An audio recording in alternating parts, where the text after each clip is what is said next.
देर से ले आने वाला प्रभु यीशु मसीह के हरि पवित्र नाम में सब पवित्र लोगों को मसीह में देता हूँ। मसीह जीवन और मसीह सेवा ये प्रेम से भरपूर होकर करने वाला कार्य है ना। मतलब एक बार एक गुलामी बाजार में एक जवान लड़की को भेजने के लिए लेकर आया। अभी एक बुढ़ा मास आदमी उसको लेने के लिए मतलब दाव में बहस होता। तब वहाँ पर एक प्रभु का एक दास वहाँ पहुँचा। उन्होंने देखा है कि ये गुंडा में ले जाएगा तो इसका जिंदगी बर्बाद हो जाएगी। तो आकर के मालूम बहस करके आखिर में वो गुंडा फेल हो गया और ये प्रभु दास ने उसको खरीदा। खरीदने के बाद में मालूम वो लड़की उसके पीछे चलने लगा। तो वो प्रभु दास ने बोला, तुझे मेरे पीछे आने के लिए मैंने तुझे नहीं खरीदा, तो आज़ाद होने के लिए खरीदा, तो आज़ाद होने के लिए खरीदा। तब वो लड़के बोलते हैं, नहीं प्रभु, आपने मुझको इतना बड़ा प्यार दे करके मुझे खरीदा है तो मैं जीवन भर आपकी सेवा करूँ। मुझे इतना भयंकर विपत्ति से, इतना भयंकर गुलामी से आपने मुझे छुड़ाया, तो मैं अभी जीवन भर आपका सेवा करेगा। तो अभी वो लड़की कैसे सेवा करेगा? बहुत प्रेम से और कोई मजबूरी में नहीं, बड़े प्रेम से। क्यों? उसे भी कितना भारी बात है हमारे जीवन, है ना। मतलब हमारे विरोधी हमें कैसा प्रकार का गुलाम बना करके बर्बाद कर रहा था, लेकिन प्रभु ने हमें छुड़ाया। छुड़ाने के बाद में प्रभु बोलता है, अभी तो आजाद है, अभी तो जा सकता है, लेकिन तेरा इच्छा है। तब अपन स्वयं बोलना है, नहीं प्रभु मैं कहाँ जाए, अनंत जीवन की बात है तेरे ही पास है, मैं तेरी सेवा करेगा। ऐसा वो सेवा एकदम प्रेम से भरा हुआ है। वो सेवा में कोई भी प्रकार वो सेवा को पीछे नहीं ले सकता, क्योंकि उनको इतना बड़ा प्रेम मिला है। मसीह जीवन प्रभु से प्रेम पाया हुआ जीवन है, और हम उस प्रेम में विवेश होकर के हर एक काम करना चाहिए। तो हमारे प्रभु यीशु मसीह हमारे लिए शारीरिक, मानसिक और आत्मिक तीनों दीनी का भयंकर क्लेश उठाया, है ना। हमारे लिए प्रभु ने जो क्लेश उठाया तीनों प्रकार का है ना। ये तीनों प्रकार प्रभु ने कैसा क्लेश उठाया ये जानेगा तो हमारा दिल प्रभु से कितना लग जाएगा, लिपट जाएगा, ये बात को हमें जानना चाहिए। तो प्रभु ने मानसिक रीति में वाला जो परीक्षा या दर्द वेदना हुआ, मानसिक रीति का वेदा या तकलीफ या दुख प्रभु को कैसे हुआ, हम पढ़ेंगे लूका का सुसमाचार उसका 22 अध्याय का 44 वचन। लूका 22:44। अत्यंत संकट में व्याकुल होकर और भी हार्दिक वेदना से प्रार्थना करने लगा, और उसका पसीना मानो लहू की बड़ी बड़ी बूंदों के समान भूमि पर गिर रहा था। देखिए ये कौन सा वेदा है? मानसिक वेदा। यीशु मसीह अभी भयंकर रीति में एक मानसिक वेदा में है, क्योंकि थोड़ी ही देर में उसके साथ ये सृष्टि बहुत भयंकर कार्य करने जा रहा है।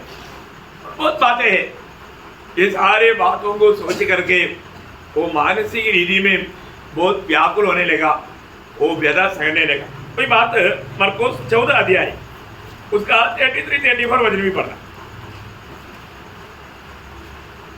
मरकुस 14 अध्याय 33-34। हाँ अपने साथ ले गया और बहुत ही अधीर और व्याकुल होने लगा और उनसे कहा, मेरा मन बहुत उदास है। देखा, अभी प्रभु ने उनको एक गवाही दिया, मेरा मन बहुत उदास है। बोलेगा तो मैं बहुत मानसिक संघर्ष में है। ऐसा यहाँ पर बैठा हुआ हर एक लोग मार्ग ना, आपका संघर्ष प्रभु के सामने जो आया हुआ संघर्ष के सामने कुछ भी नहीं। कुछ भी नहीं, Yes. कुछ भी नहीं है। अभी आप देखिए प्रभु उनको बोलता है मैं अभी बहुत बड़ा संघर्ष में। हाँ आगे। मेरा मन बहुत उदास है, हाँ। यहाँ तक कि मैं मरने पर हूँ। हाँ देखा, मैं मरने पर हूँ। देखो जल्दी छोड़ दे है, मैं मरने पर हूँ पड़ेगा। तो ये मानसिक अस्वस्थता यहाँ तक बढ़ गया, कि मैं मरने पर मतलब उस अस्वस्थता में वो मर भी सकता इतना। आपको मालूम है ना, मानसिक वेदना में बहुत लोग मर जाता है इतना भारी लेवल में। उसका मतलब हमको उसका सीमा समझने के लिए ऐसा लिखा है, उसका सीमा मतलब वो अवस्था में। परंतु प्रभु ऐसे नहीं मर सकता, वो बात अलग है। परंतु उस अवस्था का तकरीरी में मानसिक संघर्ष हुआ। अभी आपको मालूम है, अभी अपन जब साथ चलता है ना, कई लोग हमारे छोटी छोटी बातों में टाटा करके चला जाता, तो हमारे दिल में क्या होता? वेदना। बहुत वेदना होता है। कि आप में कई लोगों ने वेदना अनुभव किया होगा, लेकिन हम लोग बहुत भारी लेवल में अनुभव किया है ना। कभी नहीं सोचने वाला लोग भी कुछ भी कारण नहीं, परंतु कारण बनाता। शैतान उसका ऐसा काम करता है, मतलब जिसका भी दिल कठोर हो जाता है तो वो ऐसा कुछ बहाना बनाता। परंतु वो लोग जब जानता है तो हमारा मानसिक अवस्था क्या होता मैं आपको बताना चाहता हूँ, क्योंकि ये वेदना हम लोगों ने अनुभव किया मंडली जीवन में है। जो लोग मंडली छोड़कर गया, मैं आपको बोलता हूँ 2-2 दिन हमने भूख खाना नहीं खाया। हम इतना वेदना में घर में रोते रहा, किसी को दिखाने के लिए नहीं। इतना वेदना हुआ प्रियो, इतना वेदना हुआ। अभी आप देखिए यहाँ पर 3.5 साल अपने साथ चला हुआ 6 लोग, उनका अवस्था क्या हो गया? उसका मरकुस 14 देगा 50 हो जाए, मरकुस 14 देगा 50 हो जाए। चेले उसे छोड़कर भाग गए। हाँ देखा है, चेले भी सब भाग गया प्रतिकूल में। साथ देगा बोला हुआ चेला भी है। अभी संकट आएगा, संकट आएगा, तब पत्रोस जैसा मानव हमेशा जंप करके बोलने वाला एक स्वभाव पत्रोस का था। उन्होंने क्या बोला था उसका लूका 22 का 33। उसने उनसे कहा, हाँ हे प्रभु, मैं तेरे साथ बंदी हो जाने हाँ। वरन मरने को भी तैयार हूँ। देखा है, प्रभु हम जाने वाले, मैं नहीं जाने, सब लोग जाएगा तो भी मैं नहीं जाने वाला, मैं तेरे साथ तो मरने को तैयार है। देखा, मरने के लिए तैयार है करके बोला वो पाले भाग गया। देखा, कपड़ा भी छोड़ के भाग गया। कितना भयंकर बात है। कैसा मानसिक संघर्ष नहीं होगा। आप देखिए प्रियो ना, हमारे साथ चलने वाला कुछ ऐसा दुख संकट का समय में छोड़कर जाता है तो जरूर हमारा मानसिक अवस्था बहुत वेदनाजनक बन जाता। तो यीशु मसीह की मानसिक अवस्था मत्ती में ऐसे लिखा, मत्ती 26 अध्याय उसका 56 पढ़ना, मत्ती 26 अध्याय का 56। परंतु यह सब इसलिए हुआ है कि भविष्यवक्ता के वचन पूरे हो। हाँ देखा, ये सब क्यों हुआ? भविष्यवक्ता प्रभु का वचन पूरा होने के लिए हुआ। मतलब ये सब होने वाला है कि प्रभु को मालूम था। प्रभु ने इसलिए बोला ना तुम लोग सब छोड़ के जाएगा, तभी पता उसने बोला अरे सब जाएगा तो मैं नहीं जाएगा। अरे जाएगा ना, वचन में लिखा ना। पूरा हो। भविष्यवक्ता लोगों ने जो भी कहा है वो अधूरा रह नहीं सकता। आप बोलेगा मैं रुकूंगा तो मैंने भविष्यवक्ता ने कहा वो बात झूठा हो जाएगा, ये संभव नहीं।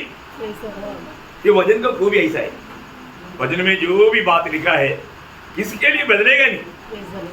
वचन में लिखा हुआ बात पूर्ण रीति में वो समय पर पूरा होगा, होते रहेगा, आगे आने वाला बात भी होगा, कोई शक नहीं प्रिय है ना। हम लोग सोचेगा अब ये कंप्यूटर युग में ये सब कैसे हो सकता है, होगा। वचन में जो लिखा वैसे ही होगा, ये आगे पीछे नहीं होगा। ये सारा सिस्टम फेल होने के लिए ज्यादा टाइम लगता है क्या? नहीं आया।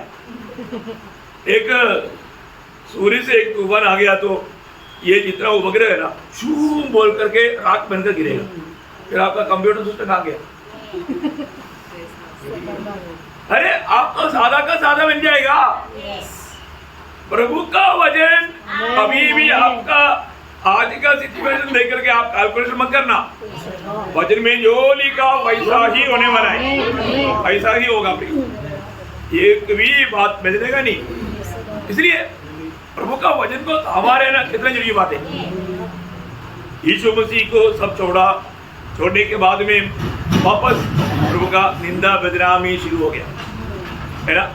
मतलब हेरोदा के पास गया, हेरोदा ने तो मार्क्स लोग करोगे, हेरोदा को सुनने में आया था मुझे इसने लोमड़ी बोला था, इसको भी अच्छी तरह अभी इधर ही मौका मिला तो इसका अच्छी तरफ माना ऐसे मजाक करूँगा, है ना। वहाँ पर ऐसा लिखा है जब माना लूका 23 अध्याय का 11 बजे, तब हेरोदेस ने अपने सिपाहियों के साथ उसका अपमान करके ठट्टों में उड़ाया। देखा हेरोदा ने भी वो अवसर नष्ट नहीं किया प्रियो, इतना ज्यादा उसका निंदा मजाक उड़ा करके।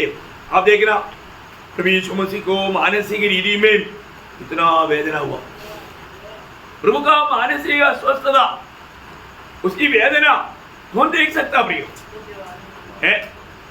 इतना ही नहीं, जब सूली पर पड़ा होने के समय में साथ में रहने वाला चोर भी, कोई अच्छा धर्मी लोग निंदा किया तो बात अलग है। अरे जिंदगी भर बदमाशगिरी किया, आखिर में सूली मिला, वो चोर भी दोनों ने निंदा किया। अब देखो है ना, उसका मरकुस 15 अध्याय उसका 26 से 32 पढ़ना।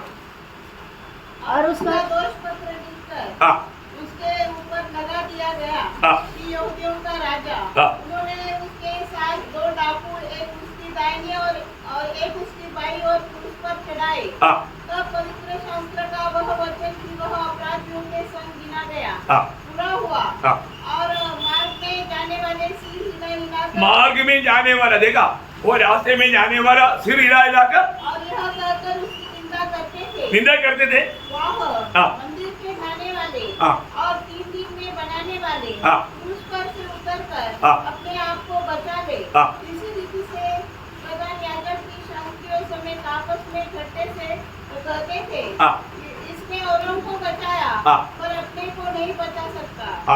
इस्राएल का राजा मसीह अब क्रूस पर से उतर आए, ये हम देखकर विश्वास करें। और जो उसके साथ क्रूसों पर चढ़ाए गए थे वे भी उसकी निंदा करते थे। देखा, क्रूस पर चढ़ाए गए थे वे भी उनका निंदा कर रहे थे। आप देखो आने जाने वाला सब निंदा कर रहा है, क्योंकि दोष पत्र ऊपर लिखा हुआ है।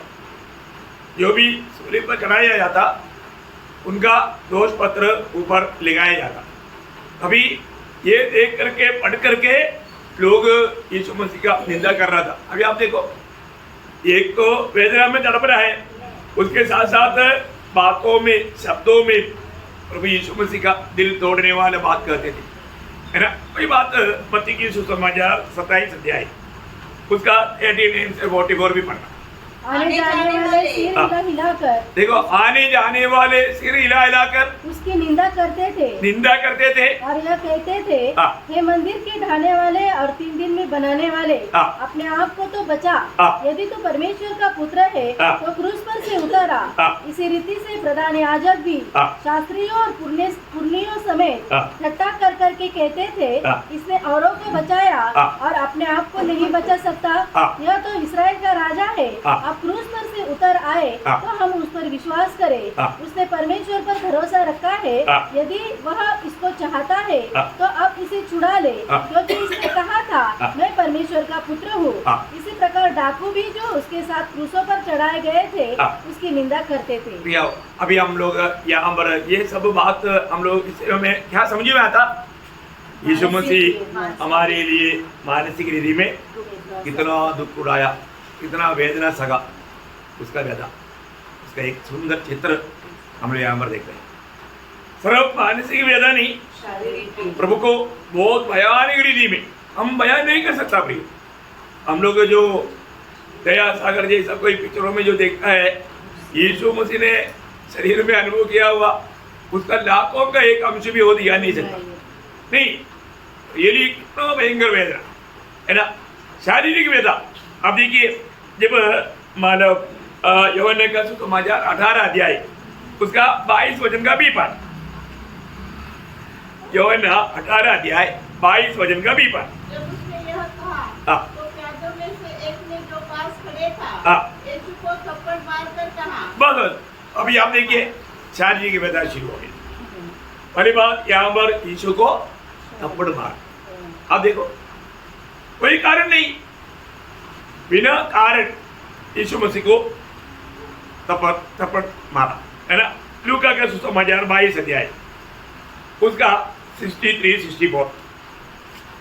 लूका 22 अध्याय का 63-64। जो मनुष्य यीशु को पकड़े हुए थे हाँ। वे उसे छत्तों में उड़ाकर पीटने लगे। देखो आप देखिए शारीरिक क्लेश है। आगे और उसकी आंखें ढांककर हाँ। उससे पूछा। देखा आंख बंद किया, आंख बंद करके ठुम ठुम ठुम मारने लगा। भविष्यवाणी करके बता हाँ। कि तुझे किसने मारा। देखा है, आप देखो है यीशु मसीह के आंख बंद करके उसको मारा। मारने के बाद बोलता है भविष्यवाणी कर किसने मारा। मतलब शारीरिक क्लेश उन लोगों ने बाहरी लेवल में शुरू किया। जब मरकोस उसका 14 अध्याय उसका 65 वचन। मरकोस उसका 14 अध्याय का 65। तब कोई तो उस पर थूकने। अभी आप देखिए, आप देखो मानसीय क्लेशों में, मतलब शारीरिक क्लेशों में अभी आपको मालूम है गलती से किसी का थूक हमारे ऊपर गिर गया तो हम उसको छोड़ते नहीं। तो गलती हो गई भाई, लेकिन यहाँ पर गलती से नहीं, जान पूछकर उसका मुंह पर थूका।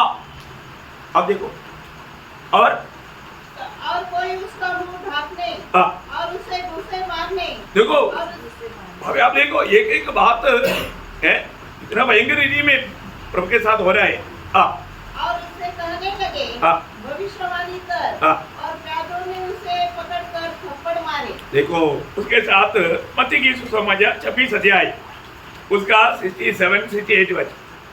मत्ती 26 अध्याय का 67-68। तब उन्होंने उसके मुंह पर थूका और उसे घूसे मारे। दूसरों ने थप्पड़ मार के कहा, हे मसीह हमसे भविष्यवाणी करके कहा कि किसने तुझे मारा। देखो बोलने का अर्थ उनको शारीरिक रीति में बहुत तकलीफ देने लगा। आप देखो प्रियो ये सब सहने के टाइम पर यीशु मसीह कुछ बोला? कुछ भी नहीं बोला, शांत रीति में वो सब था।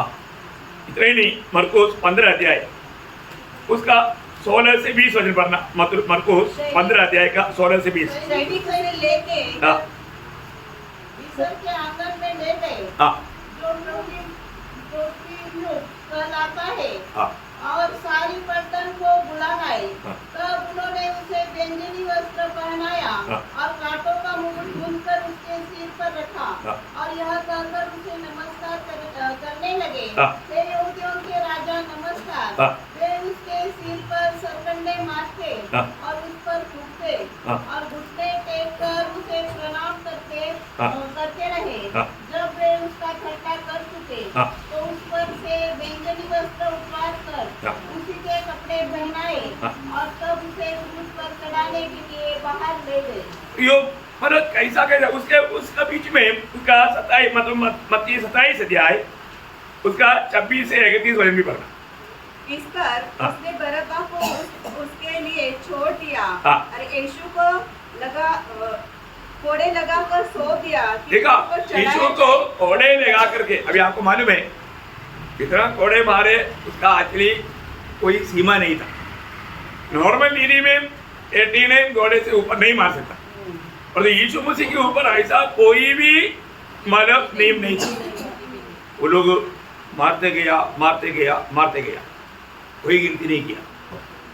अब देखो भैया है ना, एकदम प्रभु का वचन कितना सच्चे है।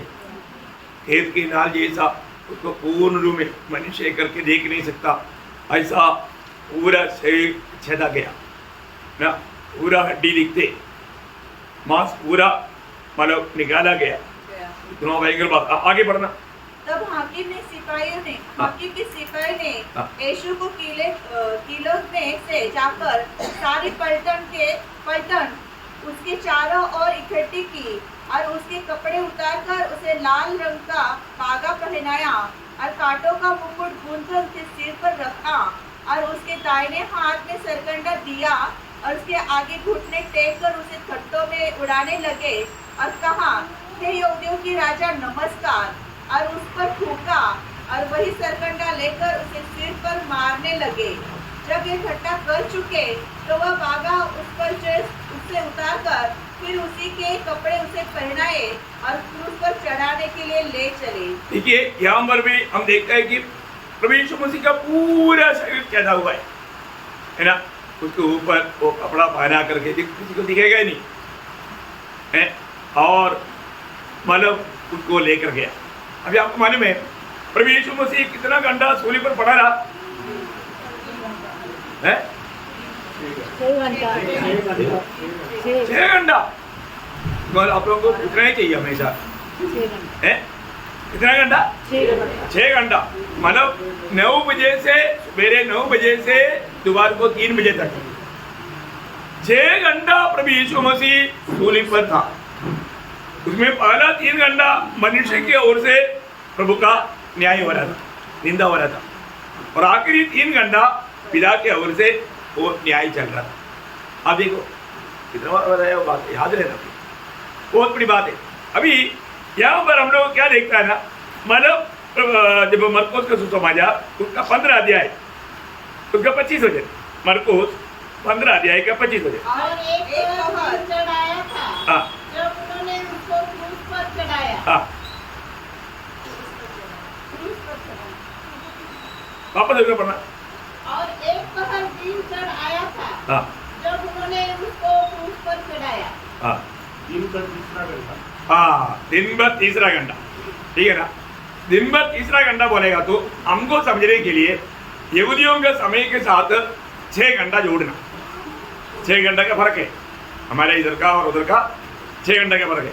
तो दिन भर मतलब 3 घंटा बोलेगा तो हमारी तरफ से 9 बजे, 3 से प्लस 6 जोड़ना, 9 बजे चढ़ाया। नहीं समझा? तो अभी हमारे उसका 33-34 हमारे 15 अध्याय का 33-34 दोपहर होने पर हाँ सारे देश में अंधेरा छा गया हाँ और तीसरे प्रहर तक रहा। हाँ मतलब अभी तीसरा पार तक रहा। हाँ मतलब बोलने का मतलब वहाँ पर 90 घंटा लिखा, 90 घंटे के प्लस 6 तीसरा 3 बजे दोपहर का 3 बजे। सब आप लोग साथ में है ना, बहुत गौर की बात है, ध्यान से सुनना। तो मतलब क्या है कि मतलब वहाँ पर आपको मालूम है उसका 37 भी पढ़ना, 37। तब यीशु ने बड़े शब्द से चिल्लाकर प्राण छोड़ दिए। बड़े शब्द से चिल्लाकर प्राण छोड़ दिए। प्राण छोड़ दिए। आपको मालूम है यहूदियों को सुबह और दोपहर को 2 बार बेली होता था, 2 बार बेली होता था। यीशु मसीह की ये चढ़ाया जाना बराबर वो जो पहला समय में चढ़ाया गया और एंड टाइम में खत्म हो गया। टाइमिंग का देखो है ना, आप एक वचन पढ़ सकता है निर्गमन उसका 29 अध्याय का 38-39। हर एक बात वचन की द्वारा अच्छी रीति में समझना, बहुत अच्छी रीति में। हाँ जो तुझे वेदी पर नित्य चढ़ाना होगा वह यह है, प्रतिदिन 1 वर्ष के 2 भेड़ के बच्चे, प्रतिदिन 2 भेड़ के बच्चे लेकर आना। 1 भेड़ के बच्चों को तो भोर के समय और दूसरे भेड़ के बच्चों को गोधूली के समय चढ़ाना। तो मतलब एक को 9 बजे चढ़ाना, हमारे अंडरस्टैंडिंग के लिए एक को 9 बजे चढ़ाना और एक को 3 बजे। देखो प्रभु का एक कार्रवाई तक प्रियो, हर एक बात प्रभु के वचन के अनुसार हर एक टाइम पर हुआ, टाइम में तक बदलाव नहीं हुआ। बहुत अद्भुत बात है। यीशु मसीह का हर एक काम मतलब वचन के अनुसार, भविष्यवाणी के अनुसार सब कुछ पूरा हुआ। तो यहाँ पर हम क्या देखता है, मतलब उसमें इस सूली पर रहने के समय में भी आपको मालूम है निश्चित समय के बाद में भी अगर शबत का दिन आ गया तो उसको उस सूली पर रहने के लिए मना है, फिर उनको मतलब हड्डी तोड़ करके रहना पड़ता।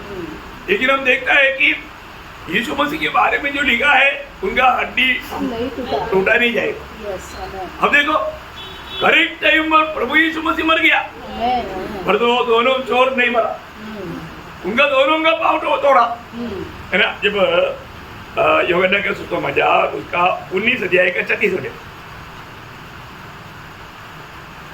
ये बातें इसलिए हुई हाँ। कि पवित्र शास्त्र में जो कहा गया वह पूरा हो, हाँ उसकी कोई हड्डी तोड़ी न जाए। देखा, उसकी कोई हड्डी तोड़ी ना जाए। भैया उसकी दोनों बाजू में पड़े हुए चोरों का हड्डी तोड़ दिया, लेकिन यीशु मसीह का हड्डी नहीं तोड़ा। इतना अद्भुत बात है ना। भजन संगीता उसका 34 अध्याय का 20 वचन, भजन संगीता उसमें ये भविष्यवाणी किया। वह उसके हड्डी की रक्षा करता है। देखा, कौन रक्षा करता? पिता, पिता रक्षा करता, हड्डी का रक्षा किया पिता ने। और उनमें से एक भी टूटने नहीं पाई। देखो नॉर्मल नीति में तोड़ा जाना चाहिए, लेकिन वचन में लिखा है नहीं तोड़ा जाएगा, क्योंकि गणना में लिखा है, गणना इस प्रकार की भेद चढ़ाने वाला वो जानवर का हड्डी नहीं तोड़ना, है ना। गणना उसका 9 अध्याय का 12 वचन।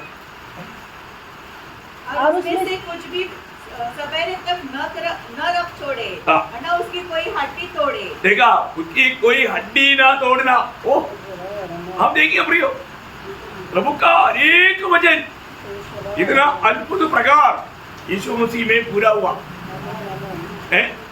आप देखो, और इतना ही नहीं, यीशु मसीह को उसका पंजर चला जाएगा। आप देखो वो तक कितना करेक्ट रूप में पूरा हुआ, क्योंकि भविष्य में यहूदी लोग उस छेद को देख करके विश्वास करने वाला है ना। वो हमारे बात लिखा है जब जकरिया 12 अध्याय का 10 वचन उसका भी पाठ, जकरिया 12 अध्याय का 10 वचन का भी पाठ। और उसके तब वे मुझे ताकेंगे, हाँ। अर्थात जिसे उन्होंने बेटा है, हाँ। और उसके लिए ऐसे रोएंगे हाँ। जैसे एक लौते पुत्र के लिए रोते पीटते हैं। देखा, जिसने उसको जो भेजा था उसको देख करके रोएगा, मतलब जिसको भेजा, जिसको उसका पंजर भेजा गया था, है ना। जब यूहन्ना का सुसमाचार उसका 19 अध्याय उसका 34 वचन। परंतु सैनिकों में से एक ने हाँ बर्छे से उसका पंजर फेंका, हाँ। और उसमें से तुरंत लहू और पानी निकला। इसका मतलब क्या है? उसका आखिरी बूंद लहू तक हमारे लिए, उस शरीर में अभी एक बूंद लहू भी नहीं है, क्योंकि संपूर्ण लहू बहाए जाने के बाद में पानी आता। यीशु मसीह ने हमारे लिए अपना सारा लहू बहाया। देखा, अपने लिए थोड़ा भी नहीं छोड़ा। इतना ही नहीं, उसका 37 वचन पढ़ा, यूहन्ना 19 का 37 स्थान पर हाँ। लिखा है, हाँ।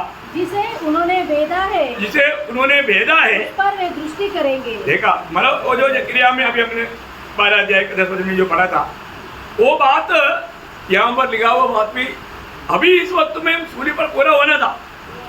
वो कितना अद्भुत बात है।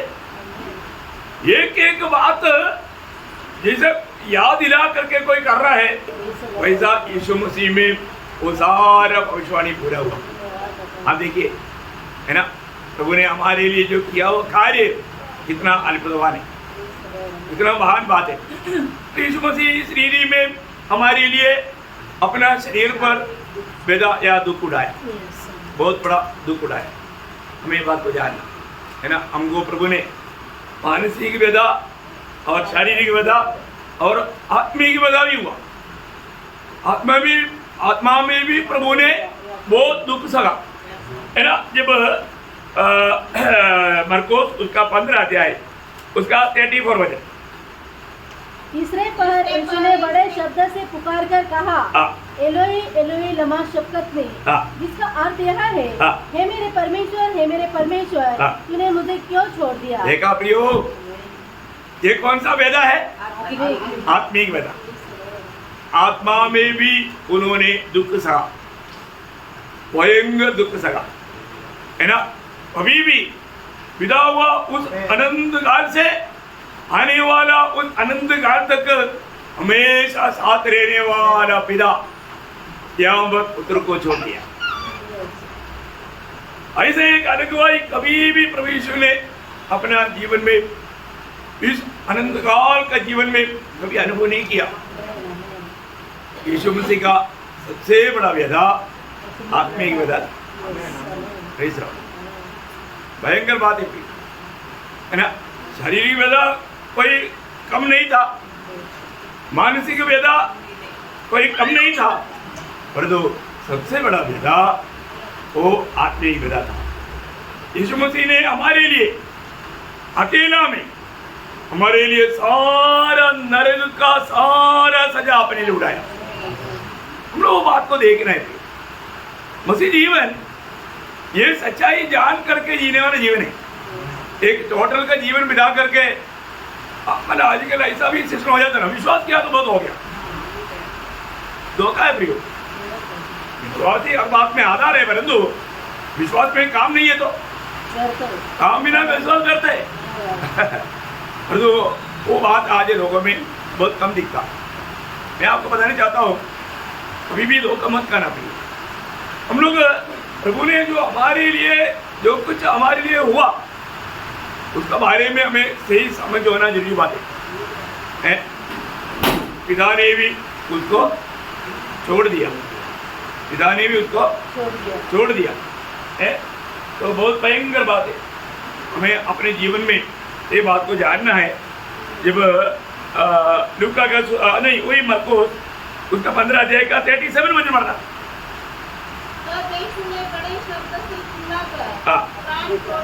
बड़े शब्द से चिल्लाकर प्राण छोड़ दिया। प्रियो, इतना भयंकर बात है ना। बहुत वेदा सर करके बड़े शब्द से चिल्लाकर प्राण छोड़ दिया। लूका का सुसमाचार 23 अध्याय उसका 46 वचन पढ़ना।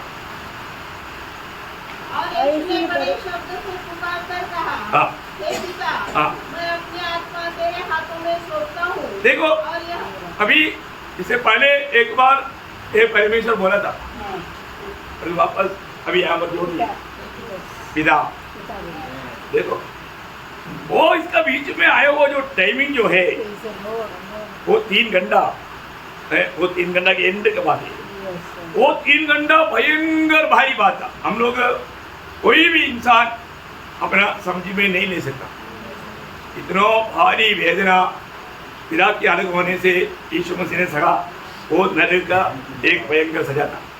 और वो सजा होने के समय में मानव धरती अंधेरा हो गया, सूरज ने रोशनी नहीं दिया, क्योंकि वो कोई नहीं समझ सकता, कोई नहीं देख सकता, सृष्टि नहीं देख सकता।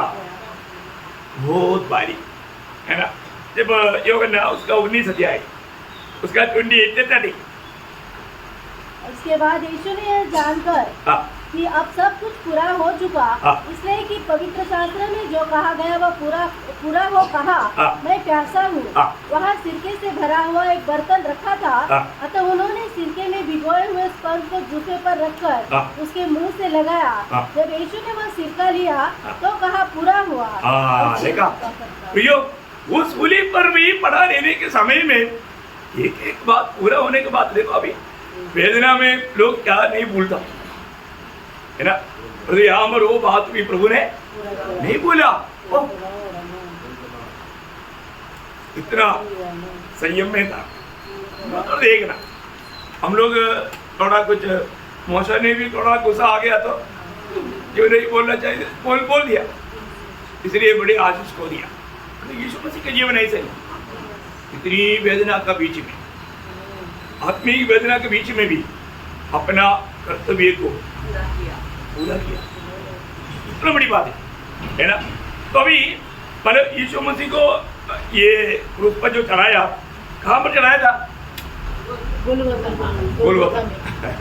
वो भी भूल जाएगा, उतना अच्छा रहता है ना। जब वही योगन्ना उसका 19 अध्याय का 17 बजे तब वे यीशु को ले गए और वह अपना क्रूस उठाए हुए उस स्थान तक पकड़ गया जो खोपड़ी का स्थान कहलाता है, और इब्रानी में गुलगुता है। इब्रानी में गोलगोथा। वो नाम कैसे आया मालूम?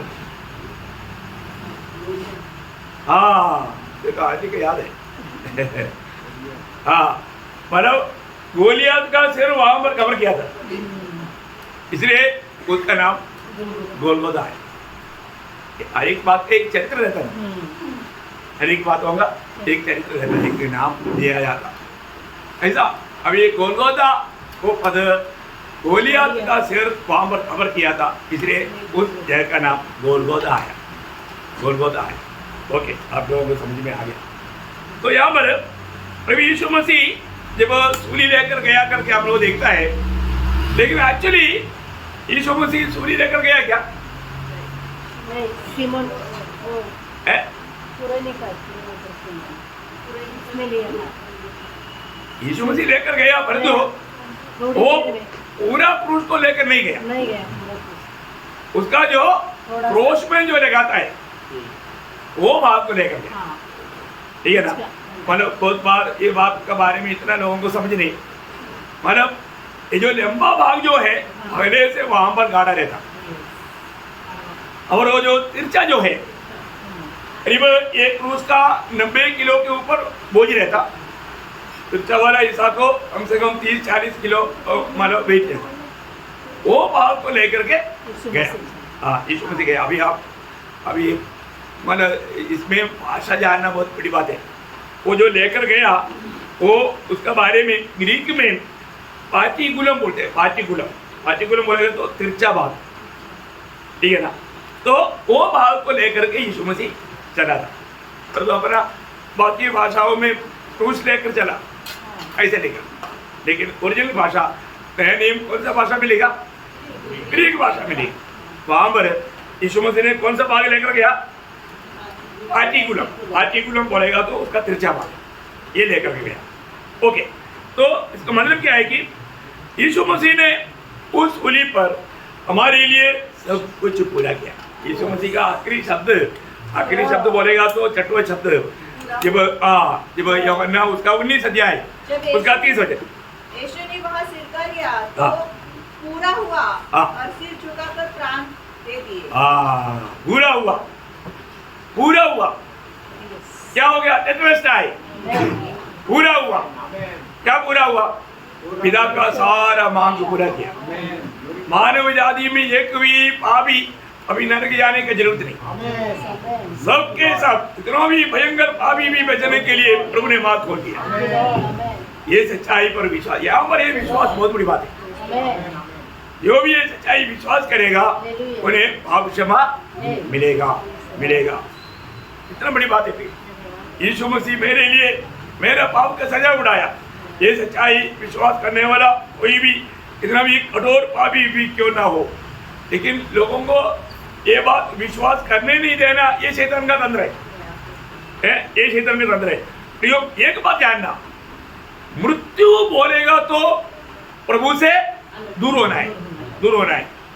आज लोग मृत्यु के दशा में रहता है, उनका जीवन कितना वेदनाजनक है। जिन्होंने अभी तक प्रभु यीशु को नहीं अपनाया, अब उनका चेहरा देखो, हमेशा बहुत उदास निराश रहता है। कई विश्वासी लोग भी ऐसे रहते हैं, वो बहुत अच्छा बात है। विश्वासी ये भी नहीं मानते, उदार नहीं हुआ होगा। एक विश्वासी उनका चेहरा कैसे होना चाहिए? चमकना चाहिए। एक विश्वासी होते हुए भी आपके चेहरे में चमक नहीं है तो आप विश्वासी नहीं बोल सकते। आपके जीवन में संकट होगा, प्रतिकूल होगा, कष्ट होगा, वेदना होगा, आप बीमार हो सकता है, लेकिन चेहरा चमकेगा। उधार का आनंद, उधार का शांति, उधार की आशा वो व्यक्ति में कार्य करते रहता। आज वो बात अपने में है कि नहीं, ये बात को परखना है। ये दुनिया में हम जब तक शरीर में है हमें कष्ट रहेगा, क्लेश रहेगा, है ना। और जो प्रभु से अलग हो गया तो मृत्यु की दशा में है। जब मृत्यु का शब्द मतलब जब मृत्यु कभी नहीं था उस समय में प्रभु ने एदन में बोला था, और तो वो मृत्यु शब्द क्या किया? मनुष्य को अलग कर दिया, है ना, अलग कर दिया, हमेशा के लिए अलग करेगा भविष्य में। प्रकाशित वाक्य 20 अध्याय उसका 14-15 वचन। मृत्यु और अधोलोक आपके दिन में डाले गए। हाँ। यह आपकी जेल दूसरी मृत्यु है। हाँ। और जिस किसी का लिखा हुआ न मिला, हाँ। वह आपके दिल में डाला गया। प्रियो रखना, जिन किसी का भी नाम जीवन का किताब में लिखा हुआ नहीं मिलेगा, वो आपके दिल में उस आग के जेल में डालेगा। आग के जेल में बोलेगा तो ये दूसरा मूर्ति बोलता है, बोलेगा तो हमेशा के लिए अलग, फिर कभी बचेगा नहीं है। इसी कारण वो प्रभु के साथ नाता जोड़ना असंभव है। आप देखिए कितना भारी बात है, क्योंकि पाप ये घर का बात नहीं। हमारे परमेश्वर का खूबी कोई एकमात्र परमेश्वर पवित्र है। जब प्रकाश सभा के 15 अध्याय का 3 की आखिरी में शायद लिखा या 4, आप देखना प्रकटीकरण उसका 15 अध्याय का 3 का आखिरी में नहीं तो 4 में, तू ही एकमात्र पवित्र परमेश्वर। क्योंकि केवल तू ही पवित्र। हाँ कौन सा? 4 में अब वापस पढ़ना। कारण तूच मात्र पवित्र आहे। हाँ तू ही एकमात्र परमेश्वर, पवित्र परमेश्वर है। ये पवित्र परमेश्वर का खूबी क्या है ना, वो भाव नहीं देख सकता, भाव नहीं देख सकता, है ना, भाव नहीं देख सकता। आपको कुक मिलेगा, आपको कुक उसका 12 अध्याय उसका 13 वचन, आपको कुक 12 अध्याय का 13 वचन। तुझे डोळे इतके पवित्र आहेत हाँ। जिथे दुष्टता तुझ्याने पावत नाही। हाँ देखा है, वो भाव देख ही नहीं सकता प्रियो। अब देखिए, इसलिए अपना प्रिय पुत्र को भी पिता ने हमारे लिए छोड़ दिया। क्यों? क्योंकि पुत्र ने हमको बचाने के लिए हमारे सबका पाप अपने ऊपर ले लिया, अपने ऊपर ला दिया। अब देखो वो जो 3 घंटा पिता पुत्र के साथ दूर होने का कारण, यीशु मसीह ने हमारा पूरा आदमी पीढ़ी का, अभी भी जो जन्म नहीं हुआ उनका भी पाप, वो भी कितना पाप करेगा प्रभु को मारे बना। एक बात मैं आपको बताना चाहता हूँ प्रियो, यहाँ पर बैठा हुआ हम लोग सब ये दुनिया में कितना साल कितना दिन जिएगा प्रभु को मालूम, पहले से लिख रखा है। आप कितना कसरत करो, आप 1 घंटा भी ज्यादा नहीं जी सकता। प्रभु ने हमारा जन्म होने से पहले हमारा आयु लिख कर रखा है, और वो आयु दुश्मन सोचे तो भी वो आयु कट नहीं सकता, प्रभु उसको पूरा होने देगा। वो तो प्रभु के हाथ में है, उसको कोई नहीं बिगाड़ सकता। इसलिए ना हम लोग ये सच्चाई का ज्ञान देकर के जीवन बिताना कितना अच्छी बात है। यीशु मसीह ने हमारा सबका पाप अपने ऊपर लिया।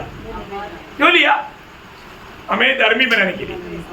वो एक बड़ी बात है ना। दूसरा कुरिन्थी 5 अध्याय का 21 वचन आपको लोग को मालूम है।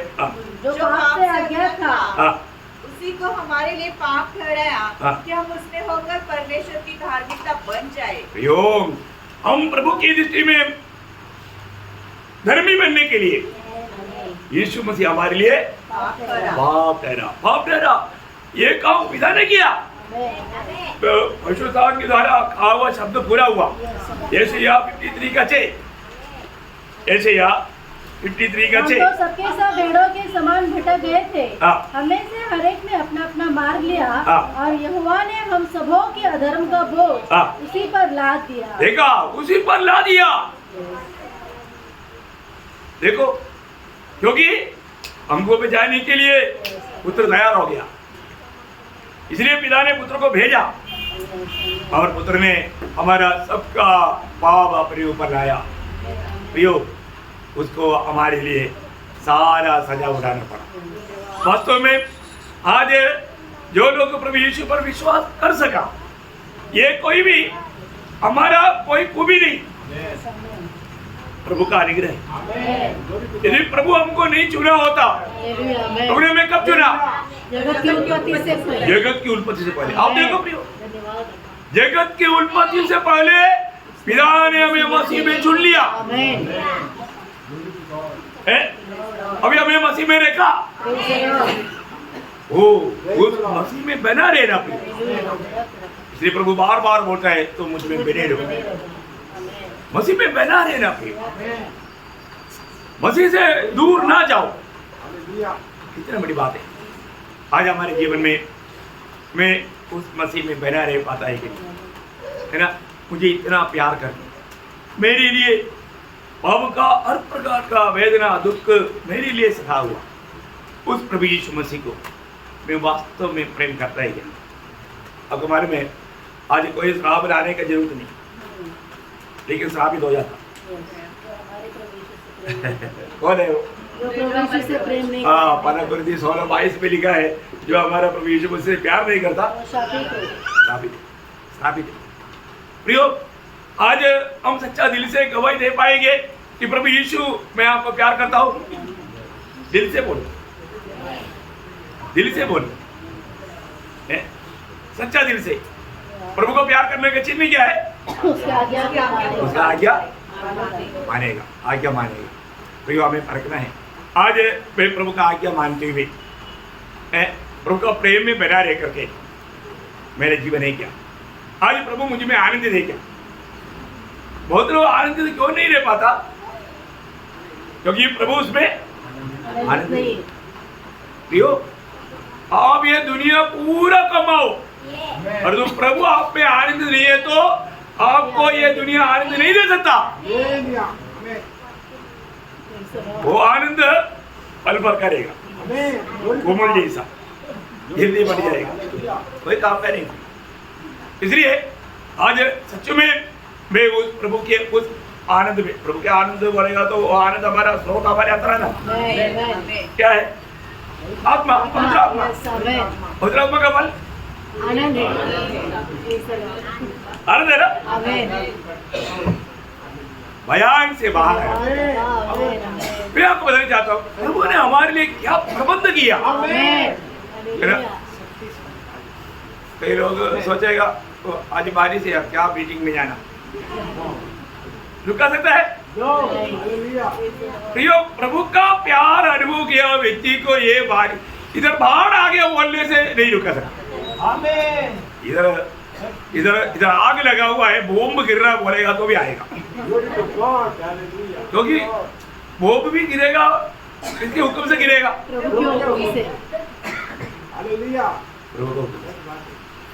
इतना विश्वास नहीं इतना विश्वास हमको नहीं। जैसे अभी थोड़ी देर पहले प्रभुदास ने बोला ना, योग खड़ा नहीं हो सकता क्योंकि पाँव के नीचे भी पोड़ है, असुखी नहीं वेदना है, एक पोड़ आएगा तो बात बनेगा है, और बैठ भी नहीं सकता क्योंकि पूरा कुंडी में पोड़ है। कहाँ बैठ, कैसे बैठेगा? लेट भी नहीं सकता, पूरे शरीर में कहाँ है? इसका मतलब उनका अवस्था क्या रहेगा? वो सोचा होगा प्रभु जल्दी मुझको छुट्टी कर दे। प्रियो, इतना बड़ा प्रतिकूल में भी योग बोलता है मैं प्रभु मुझे परखेगा तो मैं सोने की नहीं। देखा, इतना गहरा कष्ट में गुजरने पर भी उन्होंने प्रभु को कभी भी निंदा नहीं किया, प्रभु से सवाल नहीं किया। कितनी बड़ी बात है। जबकि वो अपना जन्मदिन को श्राप दिया, वो बात अलग है, लेकिन प्रभु के दृष्टि में प्रभु के हृदय के खिलाफ कुछ भी कार्य योग ने किया नहीं। इसलिए बाइबल का पहला किताब एक भक्त का वर्णन करके शुरू हुआ। सच्चा भक्त हो है। इसलिए प्रियो, हम लोग विश्वास ही बोलते हैं, क्या विश्वास है बात नहीं। हमारा विश्वास परखा जाना चाहिए, है ना। परखने के टाइम पर मालूम पड़ेगा वास्तव में कहाँ तक विश्वास है। तो प्रभु को धन्यवाद देता हूँ। आज भी प्रभु ने हमें इस योग के बनाने के लिए जो मृत्यु सगा, उस मृत्यु को याद दिलाने वाला हमेश हमारे बीच में है। वो बहुत अपने आप को जानते हुए परखते हुए पेश में शामिल होकर प्रभु के आगमन की बात होने के लिए प्रभु अनेक लोगों को साझा करे। प्रभु को महिमा मिले। आमीन।